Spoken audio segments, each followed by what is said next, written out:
Hello friends, இந்த மாதிரி குயிக்கான ஒரு பரங்கிக்காய் சாம்பார் சூப்பராகவும் டேஸ்ட்டாகவும் செய்யணுமா? அதுக்கு இந்த வீடியோ பாருங்கள். அதுக்கு முன்னாடி நம்ம சேனலுக்கு முதல்ல வரீங்கன்னா சப்ஸ்கிரைப் பண்ணிட்டு பெல் பட்டனை ப்ரெஸ் பண்ணிட்டு பாருங்கள். அப்போ தான் நான் போகிற வீடியோ உங்களுக்கு நோட்டிஃபிகேஷனில் வந்துகிட்டே இருக்கும். இது வந்து பார்த்திங்கன்னா சாதம், தோசை, சப்பாத்தி இதுக்கெல்லாம் அருமையான ஒரு சைடிஷாக இருக்கும். குயிக்காகவும் ஃபாஸ்ட்டாகவும் செஞ்சிடலாம். வாங்க அது எப்படி செய்யலாங்கிறது இந்த வீடியோவில் குயிக்காகவே பார்த்துடலாம்.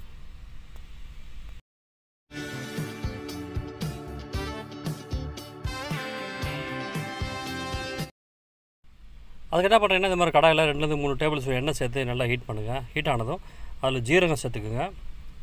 கூடவே வெந்தயம் சேர்த்துட்டு இது லைட்டாக பொரிய விடலாம். கூடவே பெருஞ்சீரகம் சேர்த்துக்குங்க. மீடியம் ஃப்ளேமில் வச்சு லைட்டாக வறுத்துக்குங்க. அடுத்ததில் ஒரு பொடியாக நறுக்கின ஒரு பெரிய வெங்காயத்தை சேர்த்துட்டு கூடவே 3 பச்சை மிளகாய் 2 கீரி சேர்த்துக்குங்க. சேர்த்துட்டு இதே நல்லா ப்ரௌனாக வர வரைக்கும் வதக்கிக்கலாம். நல்லா ப்ரௌனாக வதக்குங்க. அப்போ தான் நல்லா டேஸ்ட்டும் மனமும் அருமையாக இருக்கும். இந்த மாதிரி நல்லா வதக்கி எடுத்துகிட்டு அடுத்ததில் பூண்டு இந்த மாதிரி கட் பண்ணி சேர்த்துக்குங்க. சேர்த்துட்டு இதே கொஞ்சம் பச்சை வாசனை போகிற வரைக்கும் வதக்கிக்கலாம். இந்த மாதிரி வதக்கிட்டு அடுத்து உங்களுக்கு விருப்பமான காய்கறிகள் சேர்த்துக்கலாம். நான் வந்து இந்த மாதிரி முருங்கைக்காய் ஒன்றும், பரங்கிக்காய், மஞ்சள் பூசணிக்காய்னு சொல்லுவோம்ல, அதையும் இந்த மாதிரி க்யூபாக கட் பண்ணி அதையும் சேர்த்துட்டு ஒரு 2 நிமிஷம் நல்லா வதக்கி விடுங்க. இந்த மாதிரி வதக்கிட்டு மூடி போட்டு கொஞ்ச நேரம் வேக விடுங்க. பாருங்கள், ஒரு 3/4 பதம் வந்துருச்சு. அதில் வந்து தேவையான அளவு தண்ணி சேர்த்துக்குங்க. சேர்த்துட்டு நல்லா மிக்ஸ் பண்ணி விட்டுட்டு மூடி போட்டு மறுபடியும் வேக விடுங்க. நல்லா வந்ததும் அதில் வந்து ஒரு பெரிய தக்காளியை கட் பண்ணி சேர்த்துட்டு இதே நல்லா வதக்கி நல்லா மசிஞ்சு வர வரைக்கும் வதக்கிக்கலாம். இதே கொஞ்சம் மூடி போட்டு வதக்கினீங்கன்னா கொஞ்சம் சீக்கிரமாக வதங்கிடும். பாருங்கள், இந்த வதங்கி வந்துடுச்சு தக்காளியும். அடுத்ததில் மசாலா சேர்த்துக்கலாம். சாம்பார் தூள் வந்து ஒரு 1.5 ஸ்பூன்லேருந்து 2 ஸ்பூன் அளவுக்கு சேர்த்துக்குங்க. வேறு எந்த மசாலாவும் சேர்க்க தேவையில்லை.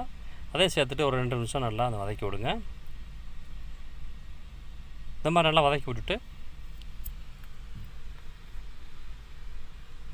நம்ம துவரம்பருப்பு வந்து நான் ஒரு 150 கிராம் வந்து நல்லா மசிகிற அளவுக்கு நல்லா வேக வச்சு வச்சுருக்கேன்.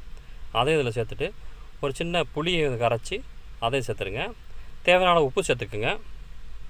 சேர்த்துட்டு அதையும் நல்லா ஒன்றா மிக்ஸ் பண்ணி ஒன்றோட ஒன்று நல்லா மிக்ஸ் பண்ணி விட்ருங்க. தண்ணி பற்றலைன்னா ஓரளவுக்கு கப்பளவுக்கு தண்ணி சேர்த்துக்குங்க.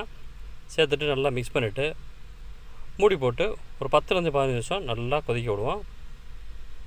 பாருங்கள், அந்த கேப்பில் ஒரு கடாயில் எண்ணெய் ஊற்றி கடுகு சேர்த்து நல்லா பொரிய விடுங்க. அதனால் பொரிஞ்சு வந்ததும் ஒரு சின்ன கட்டி பெருங்காயம் அல்லது பெருங்காயத்தூள் சேர்த்துக்குங்க. அடுத்து வரமிளகா ஒரு 1/4 டீஸ்பூன் அளவுக்கு மிளகுத்தூள் மீடியம் ஃப்ளேமில் வச்சுட்டு கருவேப்பிலையும் சேர்த்து நல்லா தாளித்து அப்படியே எடுத்து நம்ம சாம்பாரில் சேர்த்துட்டிங்கன்னா அருமையான ஒரு பரங்கிக்காய் சாம்பார் சூப்பராக ரெடி ஆச்சுங்க. டேஸ்ட்டும் மனமும் அருமையாக இருக்கும். கடைசியாக கொத்தமல்லியும் பருவலையும் தூவி சேர்த்துருங்க. சேர்த்துட்டு மிக்ஸ் பண்ணிட்டீங்கன்னா அருமையான ஒரு பரங்கிக்காய் சாம்பார் ரெடி ஆகிடுச்சு. இது வந்து பார்த்திங்கன்னா சாதம், தோசை, சப்பாத்திங்கன்னா அருமையான ஸ்டடிஸாக இருக்கும். இதே மாதிரி எல்லாம் பண்ணி பாருங்கள். இந்த வீடியோ பிடிச்சுன்னா நம்ம சேனலை சப்ஸ்கிரைப் பண்ணிட்டு பெல் பட்டனை ப்ரெஸ் பண்ணிட்டீங்கன்னா நான் போகிற வீடியோ உங்களுக்கு நோட்டிஃபிகேஷனில் வந்துகிட்டு இருக்கும்.